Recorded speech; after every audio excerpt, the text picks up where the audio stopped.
Hello viewers, আজকে যেটি নিয়ে কথা বলবো সেটি হলো অর্থবছরের বাজেট 2020-21 সালে। 2020-21 সালে বাজেট ধরা হয়েছিল 5,68,000 কোটি টাকা প্রস্তাবিত বাজেটে উপস্থাপন করা হয়েছিল সংসদে। চলুন আমরা দেখি বাজেটের ভিতরে কি রয়েছে।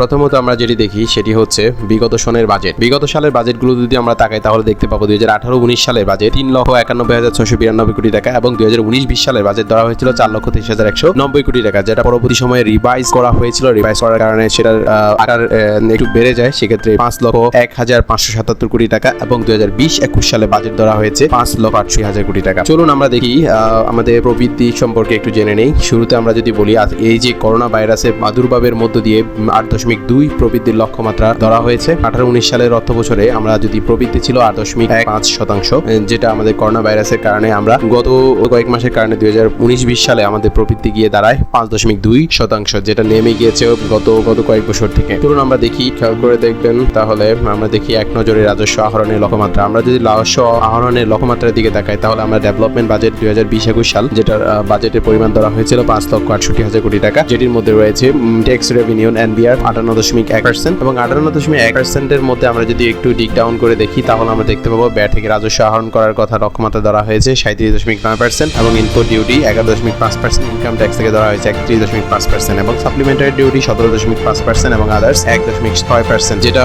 টোটাল যে রিসোর্সের কথা বলা হয়েছে, রিসোর্স কামিং ফ্রম, এটা এনবিআর এর পরিমাণটা 58.1%। আমরা যদি আরেকটু দেখি তাহলে দেখতে পাবো ডোমেস্টিক লোন থেকে 19.4% কালেক্ট করার কথা রয়েছে এবং ফরেন লোন থেকে 13.4% এবং ফরেন রেন্স থেকে পাবে 0.7%। আমরা যদি আরেকটু দেখি নন ট্যাক্স রেভিনিউ 5.8% এবং ট্যাক্স রেভিনিউ নন এনবিআর যেটা পাচ্ছে 2.6%। আমরা আরেকটু যদি দেখি resource allocation for renewal development programme, আমাদের রিসোর্সকে অ্যালোকেট করা হয়েছে।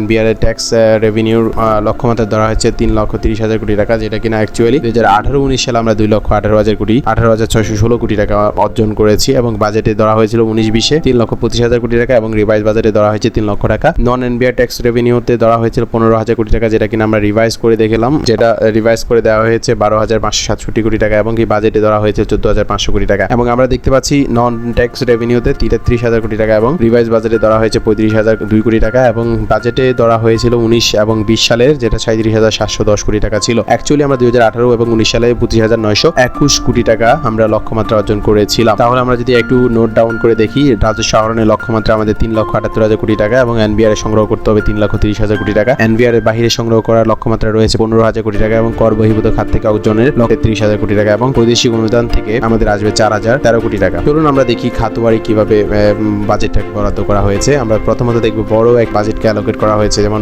পাবলিক অ্যাডমিনিস্ট্রেশন 19.9%, এটা সত্যি অনেক বড় একটা পার্সেন্টেজ। আমরা যদি আরেকটু দেখি, এডুকেশন এবং টেকনোলজি সাইডে দেওয়া হয়েছে 15.1% এবং ট্রান্সপোর্টেশন এবং কমিউনিকেশন দেওয়া হয়েছে 11.4%। আমরা আরেকটু যদি দেখি তাহলে আমরা দেখতে পাবো ইন্টারেস্ট 11.2% এবং আমাদের লোকাল গভর্নমেন্ট এলজি সরকার পল্লী উন্নয়ন মন্ত্রণালয়ে দেওয়া হয়েছে 7% এবং এনার্জি এবং পাওয়ারে দেওয়া হয়েছে 4.7% এবং অন্যান্য খাতগুলোর মধ্যে রয়েছে এগ্রিকালচার এন্ড হেলথ, ডিফেন্স এবং কি পাবলিক সিকিউরিটি 5 এবং 6% এর মধ্যেই রয়েছে। আমরা আরেকটু যদি দেখি 5,68,000 কোটি টাকার বাজেটের মধ্যে রয়েছে বরাদ্দকৃত অঙ্কে এগিয়ে আছে জনপ্রশাসন খাত এবং শিক্ষা, আর তারপর রয়েছে শিক্ষা এবং তৃতীয়ত অবস্থানে রয়েছে পরিবহন। 13 খাতের মধ্যে 10 খাতের বরাদ্দ বেড়েছে গত বছর থেকে। আমরা যদি আরেকটু দেখি, এই টাকা ভাগ করে দেওয়া হয়েছে 13টি খাতের মধ্যে 3 ভাগে, প্রায় একই ভাগে চলে যাচ্ছে সরকারি কর্মকর্তা কর্মচারীদের বেতন ভাতা এবং পরিচালনা ব্যবস্থাপনায়। আমরা চলতি অর্থ বছরে সংশোধনীয় বাজেটের চেয়ে জনপ্রশাসনে 40,000 কোটি টাকা বেশি দিয়েছেন অর্থমন্ত্রী। আরেকটু দেখতে পাচ্ছি মোট ব্যয়ের 15 ভাগ জুটেছে শিক্ষা এবং প্রযুক্তি খাতে,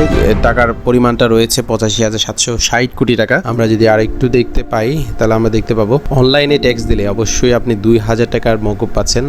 এটা একটা নতুন একটা ইনিশিয়েটিভ, আমি মনে করি ধন্যবাদ জানাই অর্থমন্ত্রীকে এই ধরনের ইনিশিয়েটিভ নেওয়ার জন্য। যারা অনলাইনে ট্যাক্স দিতে চান তারা 2,000 টাকা মকুব পাচ্ছেন। দেখি আর একটু প্রস্তাবনা বাজারে যেসব পণ্যের দাম বাড়ছে, আমরা যদি একটু দেখি কি কি পণ্যের দাম বাড়ছে। যদি আপনি কোনো আসবাবপত্র কিনতে চান বা কোনো গাড়ির রেজিস্ট্রেশন ফি, আমদানিকৃত দুধ বা দুধজাত পণ্য, মোবাইল ফোন, সিম কার্ড, প্রসাধনী সামগ্রী, সিরামিক, সিল্ক, বেসিক, তামাক, সিগারেট এবং বিড়ি জর্দা ইত্যাদি দাম বাড়ছে। সো প্রস্তাবনা বাজেটে এই পণ্যের দাম বাড়ানো হয়েছে। তাছাড়া রয়েছে এসি, লঞ্চ, চার্টার বিমান এবং হেলিকপ্টার ভাড়া করতে চাইলে আপনাকে অবশ্যই বাড়তি দাম দিতে হবে। তার মধ্যে রয়েছে শিল্প খাতের মধ্যে রয়েছে লবণ, মৎস্য, পোল্ট্রি, ডেইরি শিল্পের খাদ্যের দাম বাড়ানো প্রস্তাব করা হয়েছে এবারে উত্থাপিত বাজেটে। আমরা যদি আরেকটু লক্ষ্য করি আমরা দেখতে পাবো বাড়তি কর আরোপ করার প্রস্তাবনা রয়েছে যদি অ্যালকোহল কোনো আমদানি করা হয় বা বিদেশি মদ আমদানি করা হয়। এক্ষেত্রে অবশ্যই বাড়তি করে আপনাকে করার প্রস্তাব রয়েছে। যেসব পণ্যের দাম কমছে তার মধ্যে রয়েছে কৃষি যন্ত্রপাতি, power tipper, rotary tiller, combine harvester and power. কৃষি যন্ত্রপাতির দাম তুলনামূলক হারে কমছে।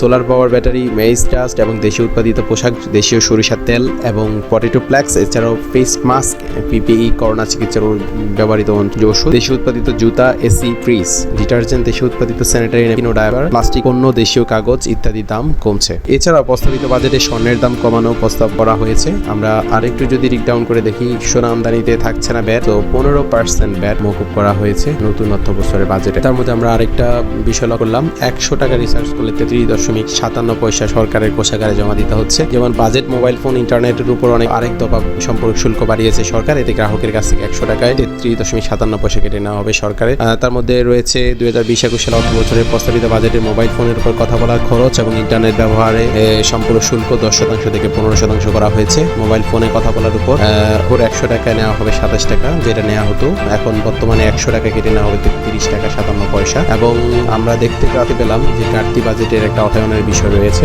প্রতি বছরই আমরা একটা ঘাটতি বাজেট থাকে, সেই বাজেটটিকে অর্থায়ন করা হয় নিজস্ব এবং বাহির অথবা সেটা এক্সটার্নালি রিসোর্স থেকে নিতে হয়, এক্সটার্নাল থেকে নিতে হয় অথবা ইন্টারনালি আমাদের রিসোর্স থেকে সেটা অ্যালোকেট করতে হয়। আমরা দেখতে বাংলাদেশ ব্যাংক জানিয়েছে 85,000 কোটি টাকা দাঁড় দিতে পারবে বাংলাদেশ ব্যাংক।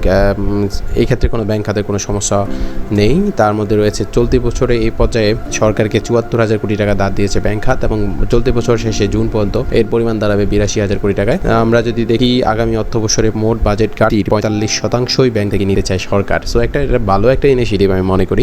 আমরা যদি দেখি 2018-19 সালে 29,497 কোটি টাকা আমরা ঘাটতি বাজেটে দেখেছি এবং কি 2019 এবং 20 সালে আমরা দেখেছি 82,421 কোটি টাকায় গিয়ে দাঁড়াবে এবং 2021 এবং 20-21-এ সেটা হবে 84,980 কোটি টাকা। সো একটা মোটা অঙ্কের টাকা অন্তত আমাদের ফাইন্যান্সিং করতে হচ্ছে। একটা বিষয় উল্লেখ করা হয়েছে এবারে বাজেটে, অর্থ পাচার প্রমাণিত হলেই 50% কর আপনাকে দিতে হবে। সো অর্থ পাচার কোনোভাবে যদি আপনার প্রমাণিত হয় তা অবশ্যই আপনার 50% কর আরোপ করা হবে, প্রস্তাব দিয়েছেন অর্থমন্ত্রী। তার মধ্যে রয়েছে বেশিরভাগ পণ্যের দাম কমিয়ে আমদানি, কখনো দাম কমিয়ে রপ্তানি, কখনো ভুয়া বিনিয়োগের মাধ্যমে অর্থ পাচার এবং কর ফাঁকির অভিযোগ রয়েছে। সো সেক্ষেত্রেও আপনাকে বাড়তি 50% কর দিতে হবে। এ ধরনের অর্থ পাচার এবং কর ফাঁকির বিষয়ে সরকার কঠোর অবস্থান নেবে। এই প্রবণতা রোধে বিদ্যমান সব অধ্যাদেশের পাশাপাশি ইনকাম ট্যাক্স অর্ডিন্যান্স অর্থাৎ আমাদের আয়কর অধ্যাদেশের মধ্যে নতুন ধারা সংযোজন করার প্রস্তাব রয়েছে। আমরা দেখতে পাচ্ছি বাজেটে কিছু বিবিধ বিষয়বলী রয়েছে। তো বিষয়বলীর মধ্যে রয়েছে 2021 সালে প্রস্তাবিত বাজেটের ব্যক্তি শ্রেণী করদাতার জন্য 10% কর দিয়ে 1 বছরের জন্য পুঁজিবাজারে অপ্রদর্শিত অর্থ বিনিয়োগের সুযোগ দেওয়া হয়েছে। তবে এই ক্ষেত্রে 3 বছরের মধ্যে বিনিয়োগের প্রত্যাহার